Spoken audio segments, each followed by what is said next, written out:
This Sunday, this morning marks 1 year since I've been here at Lost River. And there are a lot of thoughts that come to mind and things that I wish I could share, but that would probably take up the whole time. But one thing that has been on my mind as I've thought about this past year is that many of us have been through a lot. Many of you have been through a lot of challenges, a lot of difficulties, and collectively we've been through a lot. And it sounds like maybe there's going to be more to go through. But through that all, through all the ups and downs and highs and lows, you still have joy. And that's something that I think really characterizes this church over the year that I've been here. There's something about the atmosphere, there's something in your interaction with one another, in the kindness that you've shown me, where your joy for God and for His people is evident in what you do. And it's certainly true that could be said of this group that the joy of the Lord is our strength. And I can't think of any higher compliment or way to express my thanks than to say that when people ask me where I'm at now, where I've moved up to, who I'm working with, what church I'm a part of, it is an honor to be able to say that I'm a part of the church family here at Lost River.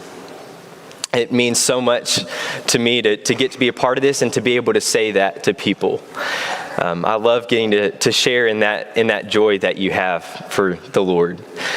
And I hope that as I continue to grow and continue to work and be guided by you all, that I can help you at least in some way, or at least in a similar way that you have helped me over the past year.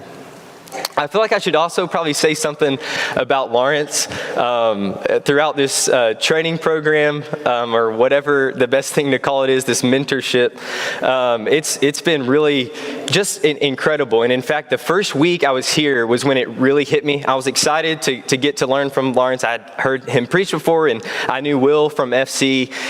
And so I was really excited for this opportunity. And the first week, one of the first studies we had, we were talking about, I think we were started off in Genesis chapter 1. And we were talking about different things that kind of had inspired us in the text, and sharing several different quotes from authors.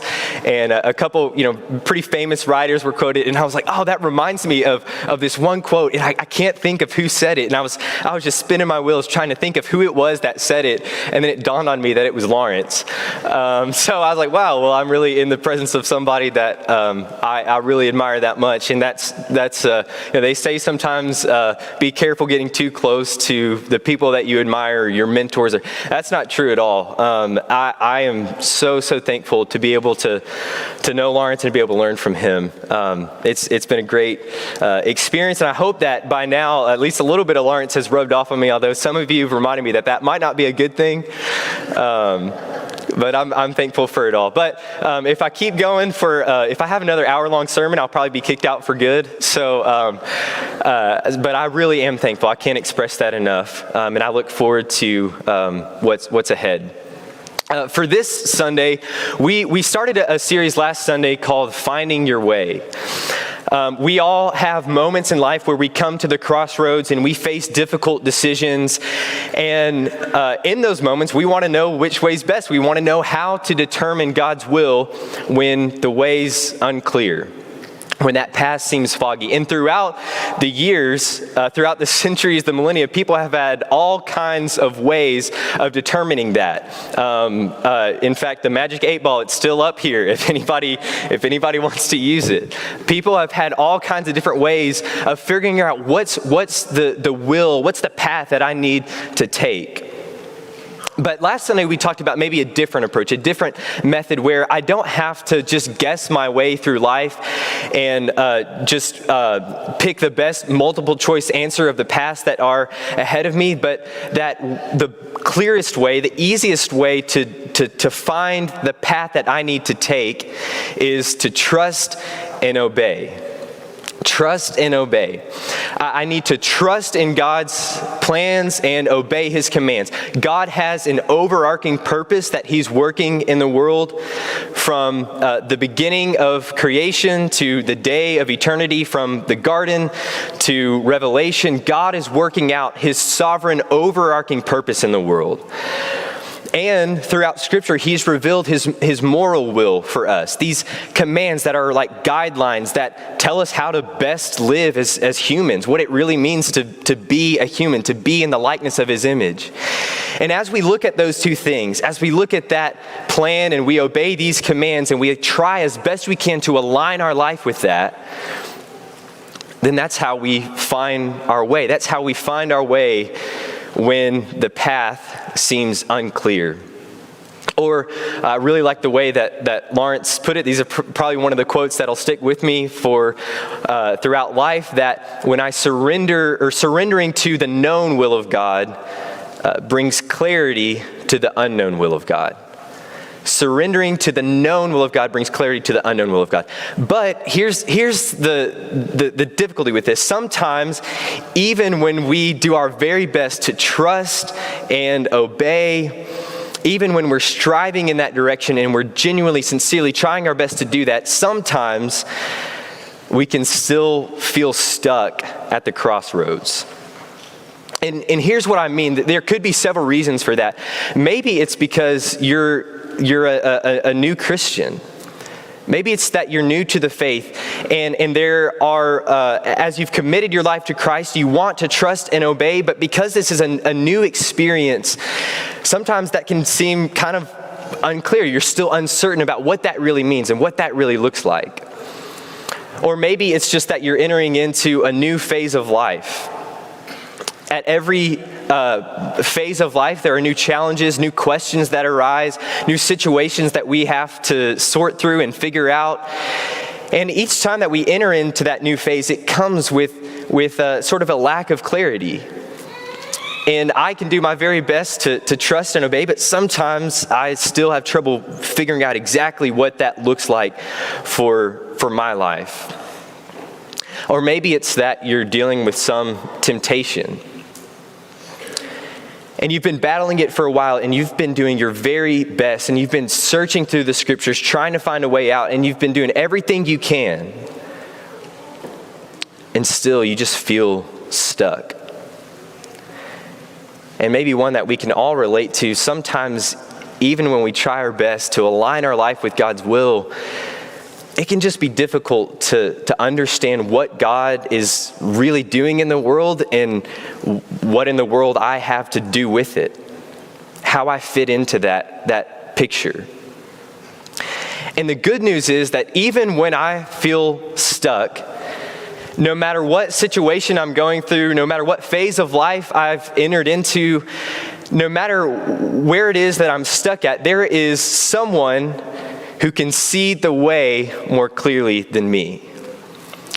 No matter what it is I'm going through, there's somebody out there, probably somebody in this room or somebody who's a phone call or a text away, who will be able to see the way more clearly than you.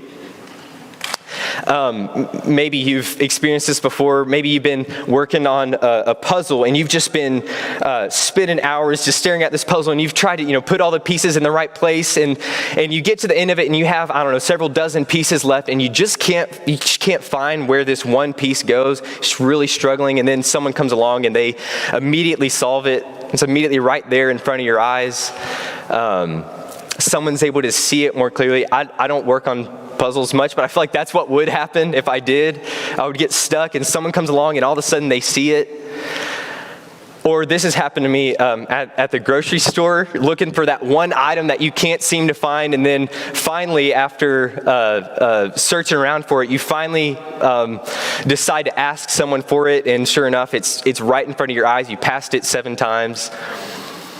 There's somebody who can see it more clearly than you. Or maybe we could picture it like this. When I was in probably junior high, me and my dad, we were headed down Center Street in Deer Park, Texas. And as we're making our way down, we see this lady who's pulling out of a drive-thru. And as she looked one way, she was able to see the traffic coming in the most immediate lane. And there was no one coming, but in the far lane where she wasn't able to see because cars and the big welcome to Deer Park sign was blocking it, she wasn't able to see what was on the other side where me and my dad were headed in.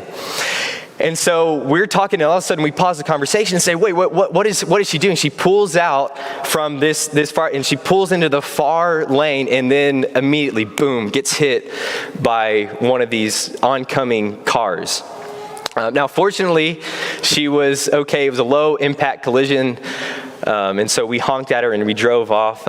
No, we didn't do that. I actually can't remember what we did do in that moment, but she was okay. But you get the point that in that moment, there was somebody who could see the way more clearly. That me and my dad, we had a perspective that this woman couldn't have really seen herself. In fact, it was almost like we could kind of see into the future. We knew exactly what was about to happen. And there are people in our lives who are kind of like that, right? There are people that you know who it just seems like they have a foresight into the future that I don't seem to have. That they're able to see that way more clearly. Proverbs 11 and verse 14 puts it this way, that where there is no guidance, the people fall. But in an abundance of counselors, there's victory. So there's someone out there who can see the way more clearly than you, and that's the good news. That's the great news, that somebody can see the way that I can't. But when I internalize those decisions, and I try to just spin my wheels on my own, and I just sort through it in my own mind and seek no guidance or counsel on it, I fail. Where there's no guidance, people fall. But when I open up and I seek that guidance and I seek that counsel, there's victory. There's success. It leads to the path that we want to take. When I seek out people who can see more clearly than me, there is victory. Or I really like the way it's said in Proverbs 13 and verse 20, walk with the wise and become wise, for a companion of fools suffers harm. We've probably all heard the quote before, show me your friends and I'll show you your future. Another guy said it this way, that you're a combination, or you're the average of the 5 people that you spend the most time around. That wasn't like an official peer-reviewed study. He was just an observation of life, but it all gets at the same thing, right? That who I spend the most time around determines who I become the most like. And who I spend time with, who I choose to walk with in life, determines almost everything about where I end up and who I ultimately become. And to walk with the wise is to become wise.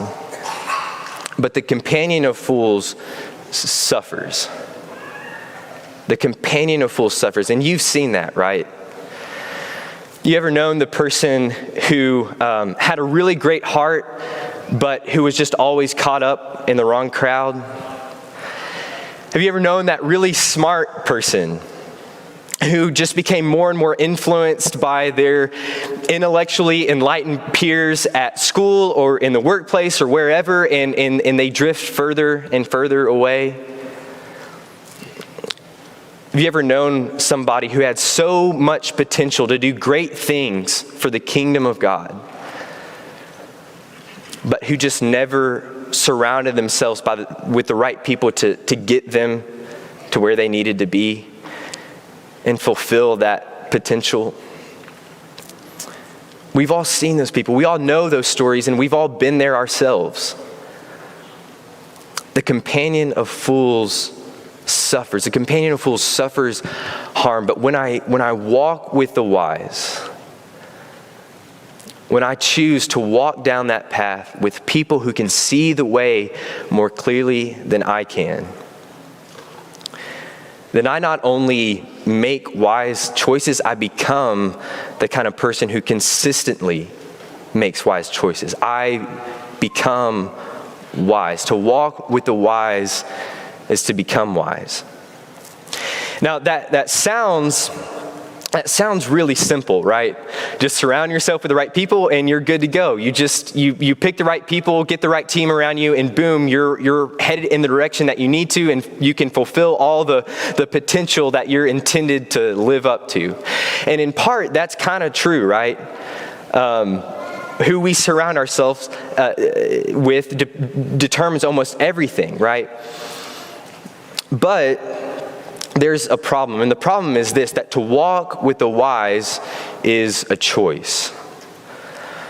To walk with the wise is a choice, and sometimes even with the counsel of the wise standing right before our eyes, we still choose to walk away. Sometimes even with that counsel right before us, we choose to turn and go the other way.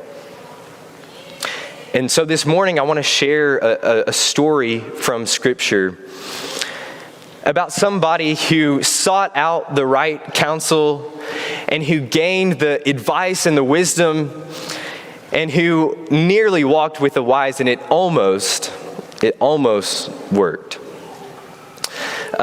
The story comes from 1 Kings chapter 12, and it's the story of Rehoboam.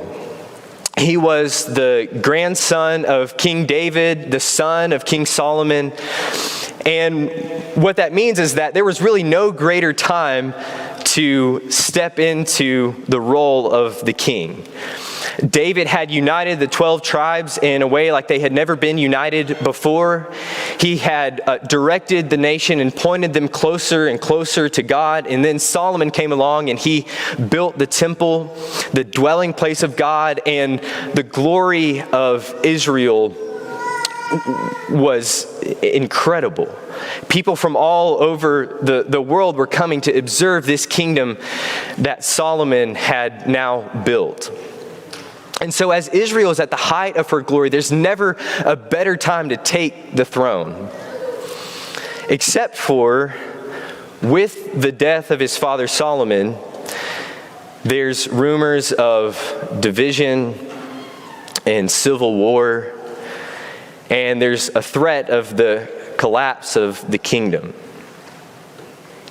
And so Rehoboam calls all the leaders of Israel to come to a place called Shechem. And Shechem is one of those major cities throughout the Bible. A lot happened there, but it's at the very crossroads of Israel. The three most important highways go right through this city. And so he calls all the elders of Israel, all the leaders of Israel to come and gather in this place. And as he comes to Shechem, as he makes his way there, he hopes that he'll walk away with a still united and continually glorious kingdom. But as he arrives, he's facing the most consequential decision that he would ever face. And in 1 Kings 12 in verse 3, it says this, that all the assembly of Israel came and they said to Rehoboam, "Your father made our yoke heavy. Now therefore lighten the hard service of your father and his heavy yoke on us, and we will serve you." So here's this decision. Here's the decision that King Rehoboam is facing. Either lighten the oppressive load that was placed on the people by Solomon, or continue to rule with sort of that iron fist that seemed to work pretty well in the days before him. And on this side of things, we can kind of look back and we see, well, it's not that difficult of a decision, right? We kind of know how this story ends, and so it's pretty easy for us to see what choice he should have made in this moment. But I want to pause and think about why this may have actually been a pretty difficult decision to make. And we can start with this. Have you ever been in a classroom, either as a student or maybe you've been the teacher, where for whatever reason the teacher has to go, and it's this new teacher or a substitute teacher, and they walk in the class, and all of a sudden everyone starts complaining about how difficult everything is? Right, the new person comes in, the new teacher comes in, and all of a sudden they think maybe we can get this teacher to kind of lighten the load and take it easy on us. Maybe that's what's going on here. Maybe part of what Rehoboam's thinking is, okay, I know that they're just trying to take advantage of me as this new king, and I'm not going to let that happen. I'm gonna continue to rule like my father Solomon, and they're just the nation of murmurers and complainers, just like their ancestors 40 years in the wilderness, and that's all this is. Maybe that was part of it. Or, another part of it may have been that it seemed to be working pretty well in the days of Solomon, right? Who, by the way, was the wisest person to ever live. So I don't know if I really want to change anything up here. It seemed to be working pretty well. Maybe the key to kingdom and glory really is to rule with an iron fist, and I just need to continue that. And that kind of leads to the third thing, maybe with the threat of division and civil war, maybe the best thing is not to let up, but to crack down even harder. To squash the rebellion before it spreads anywhere else. And I don't know if these are thoughts that would have crossed Rehoboam's mind, but whatever it is, whatever he's thinking through, it's clearly a difficult decision for him because of what happens next. Rehoboam, he says to them, "Go away for 3 days, then come again to me." So he's struggling to make a decision here, but in this moment, Rehoboam, he does a few really, really great things, and it starts here in verse 5. When he says to them, "Go away for 3 days and then come back to me." And I don't think that he's just sending them away because he's frustrated or annoyed. What's going on is he's trying to buy some time. And this is one of the best things that we can do when facing a difficult decision. Sometimes when we face difficult decisions and we come to the crossroads, we feel like we've got to make a decision right away. We feel the pressure of the moment. We feel the pressure of the people around us to make that decision, to go ahead and make up our mind right on the spot, when one of the best things that we can do is just pause, take a time out, and take some time to think it through, to sleep on it before we make a decision. And so that's the first good, wise thing that Rehoboam does here. Go away for 3 days, then come again to me. And so the people went away. But the time that we have to think it through is only as valuable as what we do with it. And here's what Rehoboam does next. It really gets even better. Then King Rehoboam took counsel. He took counsel. So he doesn't try to internalize it. He doesn't try to think it through all on his own and just spin his wheels. He takes counsel, and it gets even better than that. He not only took counsel, it says he took counsel with the old men. He took counsel with the old men. Now, what does that mean? Who are the old men here? Is that did he just go to Shechem Assisted Living Center and start talking with the people there? I think it's more to it than that, although that's not a bad idea at all. I think even, I'll just say over the past year that I've been here, some of the most valuable lessons that I feel like I've learned have been talking with some of the people at the different senior living centers around here, learning from their stories, hearing from their experiences. That's about one of the best things that you can do. But who are these old men here? I heard one time it's not good to say old people, it's good to say older people. So who are these older men who Rehoboam is talking with? Well, it says they're the old men who stood before his father Solomon. So this is King Solomon's cabinet.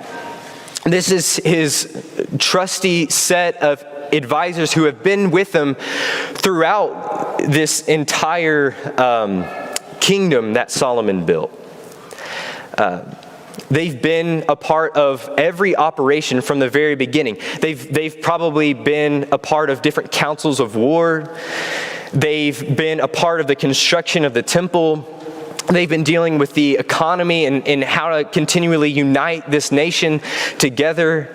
They've been through it all. They're experienced. They've been here before. They know the pressure of the moment. They've had to make these difficult decisions in dealing with the pressure of the people. And they can see where this path is going to take them. And with all that in mind, here's the advice that these elders of Israel give.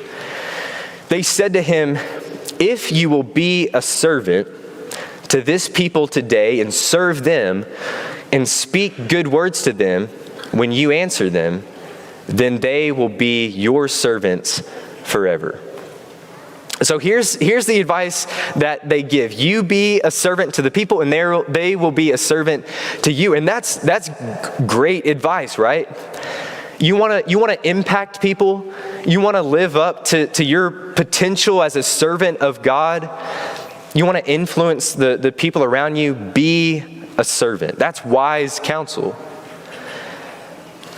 And so Rehoboam, processing this counsel, taking it in, coming to the wise counsel that was before him, he hears these words, and he calls all the people back to Shechem. And as he stands there, he promises, he vows that from this day forward, he will be a servant to them as long as he remains king. And with those words, he unites the nation together, and his glory exceeds that of his father Solomon, who was before him, and everybody lives happily ever after. Just seeing if you're paying attention. That's, of course, not how the story ends. But that's what it could have been. Rehoboam could have lived up to this potential. There was so much ahead of him of who he could become. Continuing the glory of his father Solomon and his grandfather David. And just imagine what that would have looked like.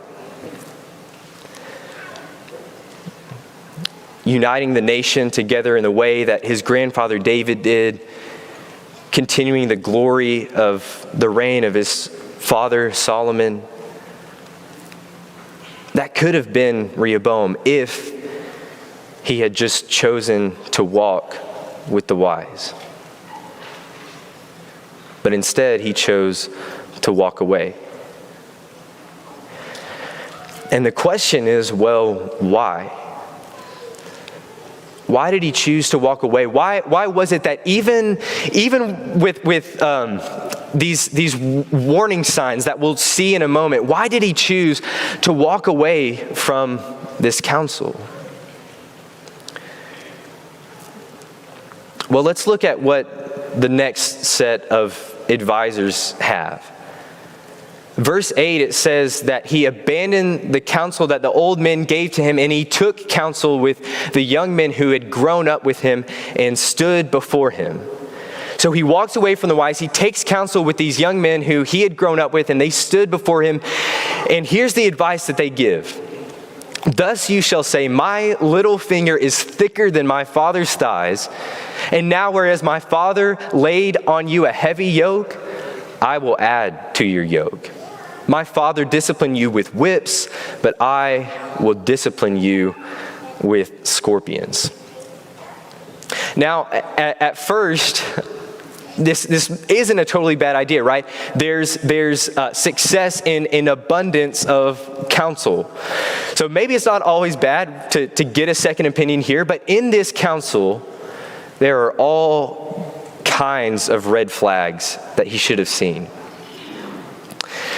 And the first is this. First of all, this is probably the most obvious one. They don't have the experience. I heard someone recently throw out the idea that instead of having like the traditional Olympics, we should just have like a nationwide draft where everybody enters in and we just draft people and you just kind of see who ends up doing what in what event. Some of you are thinking that you might like to experience that or to watch that. That might be pretty entertaining. But why don't we do that? Well, because they don't have the experience. They haven't been in the pressure of the moment. They haven't had the training. They haven't been through what it takes to be at that level. And the same is true here with this council. They don't have the experience. They haven't been through the training. They haven't faced the challenge of those difficult decisions. They haven't felt the pressure of that moment with the people bearing down on them. They haven't been through any of that. They lack the experience. But not only that, they not only lack the experience, they're telling Rehoboam exactly what he wants to hear. When we seek counsel, we want unbiased. We want somebody who can tell it to us like it is, right? We want the truth even if it hurts a little bit. But with these guys here, they're telling him exactly what he wants to hear. In everything they say, do you notice how it's all about being greater than your father Solomon? My little finger is thicker than my father's thighs. My father laid a heavy yoke, but I'm going to add to your yoke. My father disciplined you with whips. I'll discipline you with scorpions. In everything, it's about exceeding the glory of his father Solomon before him. And they not only tell him exactly what he wants to hear, but they tell him in exactly the way that he wants to hear it. They use this descriptive imagery. They use exaggeration and mockery. They use this colorful, descriptive ways of putting it. I will discipline you with scorpions, which I used to think that was literally scorpions crawling on people. That's the metal that would have been on the end of a whip. So Solomon disciplined them with whips. I'll discipline you with whips that have the scorpion on the end of it. But they're using these images to capture his imagination. And they're telling him exactly what he wants to hear in exactly the way that he wants to hear it. And then the last thing is this: they have a vested interest in the outcome. When we seek advice from people, we want advice from somebody who has our best interest and who doesn't necessarily stand anything to gain from the outcome. But here, with these guys, they stand everything to gain by the decision that Rehoboam makes. As they've grown up under the glory of the kingdom of Solomon, as these have been the friends that he has grown up with, they stand everything to gain, because if Rehoboam continues this harsh, oppressive rule on the people, then they're going to reap the rewards in the palace. And so here are all these red flags. They lack the experience. They have this vested interest in the outcome. They're telling him exactly all the things that he wants to hear. All these red flags should warn us, hey, there's something going on here. But even with all of that, he looks past those red flags, and here's how his story ends. All the people came to Rehoboam the third day, and the king answered the people harshly. And forsaking the counsel that the old men had given him, he spoke to them according to the counsel of the young men. So he rejects the counsel of the wise and he takes the counsel of these young men. And as that happens, as he takes their counsel, as that iron fist comes down, the kingdom is divided in two. Immediately, the threat of civil war becomes more and more apparent. The northern tribes rebel. And any hope that Rehoboam had of continuing or surpassing the glory of his father Solomon is now gone in an instant. All because he chose to walk away from the wise. And so why, even with all these red flags, why even with the counsel of the wise standing right before him, why did he walk away? And maybe the more important question is, why do you walk away? Why do you and I choose to walk away from the wise? Because we've all been in his shoes, right? We've all come to those decisions at the crossroads, and we've had to make these difficult calls. And in those moments, in our most regrettable moments, when we've made the wrong move, we can almost always look back and we can hear the voices of those people who said, I wouldn't do that if I were you. I don't know if I would date a guy like him or a girl like her. I don't know if I would surround myself with those kind of people or pursue this career. You might want to think about where this path will take you. I don't know if that's the best idea. In all these decisions where we've had these regrettable moments, we can look back and we can hear those voices. In almost every moment like that, there's somebody who could see the way more clearly than you, and yet you still chose to walk away. And so why do we do that? Why do we choose to walk away from the wise? Well, for Rehoboam, if we want to start by just taking it easy on him, maybe part of it is that, well, maybe he was genuinely deceived. Right? He didn't see the red flags and he took their advice. He fell for their rhetoric, and next thing you know, he's making the wrong choice. And sometimes that's how it is. Sometimes we're just genuinely deceived. We make the wrong choice and we regret it later, all because we were deceived. Sometimes that's true, but usually there's more to it than that. And for Rehoboam, for what he's dealing with here, he not only is deceived in this moment, but more than that, the problem that he's facing is the source that he's considering here. A lot of times the problem that we come up against is the source of who we're listening to. And if it comes from our parents, if it comes from the person of the other political party, if it comes from that person that I don't really like or that I think is a little bit weird or off or whatever, then it can't be the right way. Sometimes it's all about the source. And for Rehoboam here, for what he's going through, he's facing this decision between should I take the counsel of these old men, or should I walk with the people that I've grown up with? And we want to walk with the wise, of course, but we also want to walk with the cool. We want to walk with the in-group.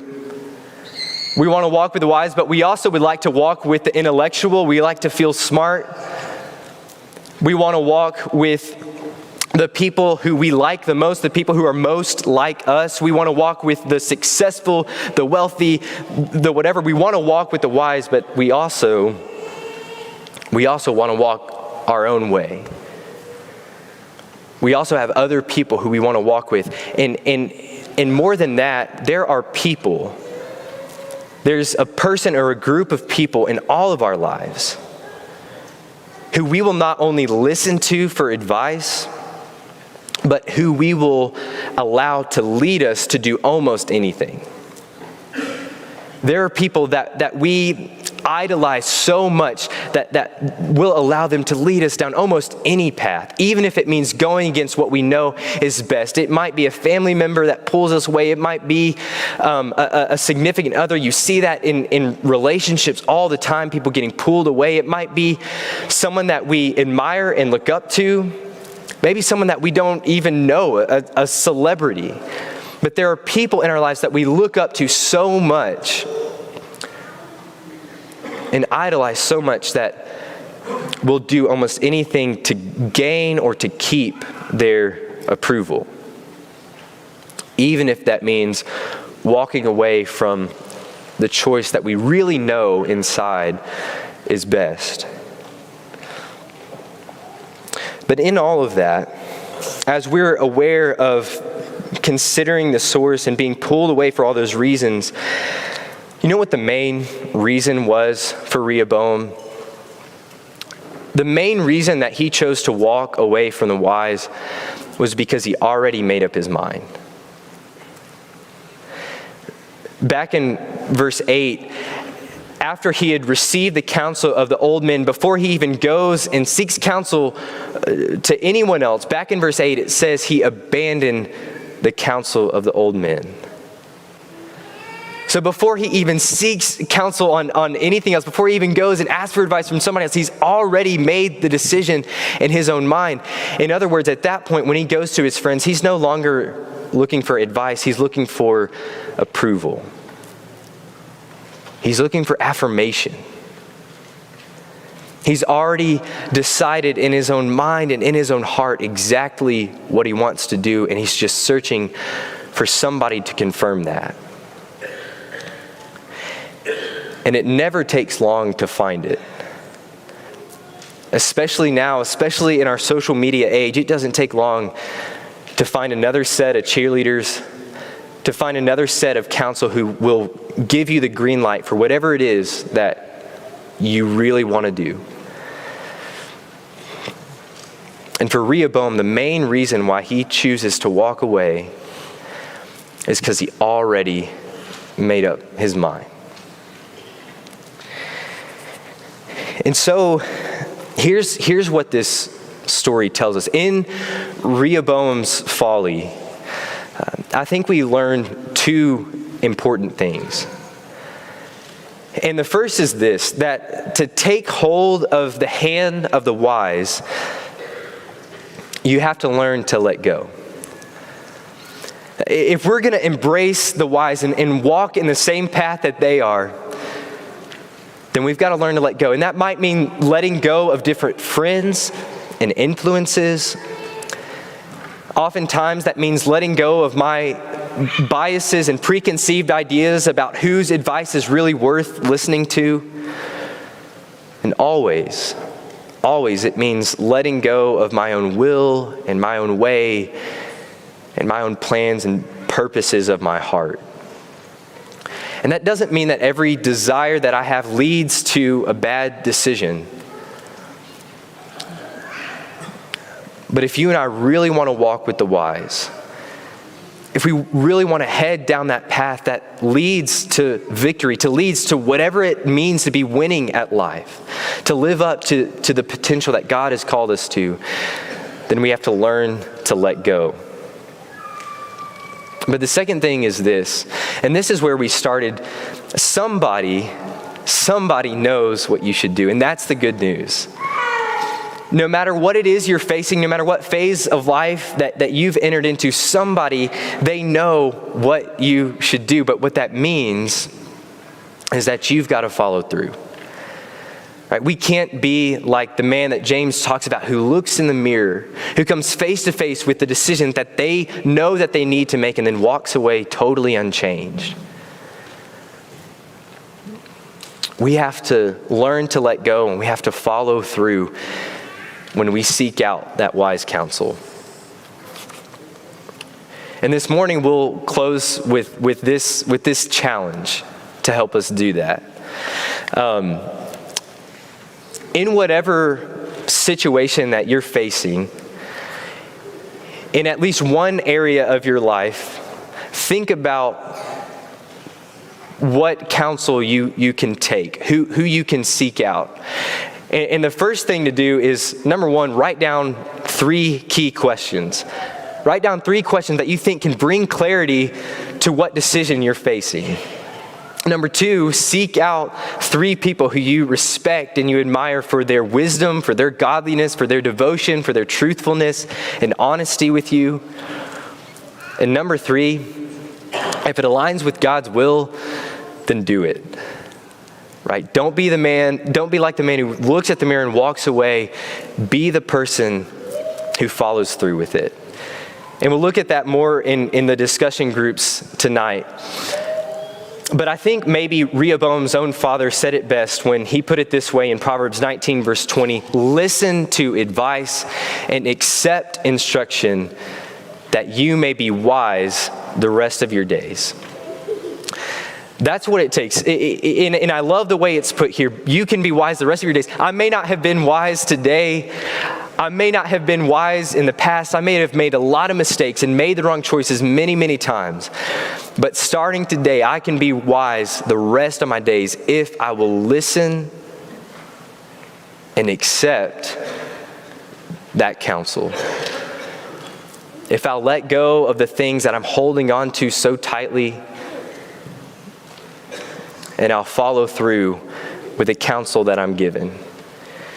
Because he finishes, many are the plans in the mind of a man. Many are the plans that we have in our heart and the way that we want to go. But it is the purpose of the Lord that will stand. It's God's purpose, God's counsel that will stand in the end. And all I want to do is walk down the path and grab hold of the hands of the people that are walking in the way that leads to him. If you're here this morning and you want to commit your life to that walk, to that journey of faith, if you want to take hold of the hands that are here among us, and as we make that journey home to dwell in the house of the Lord forever, then we hope that you'll come now.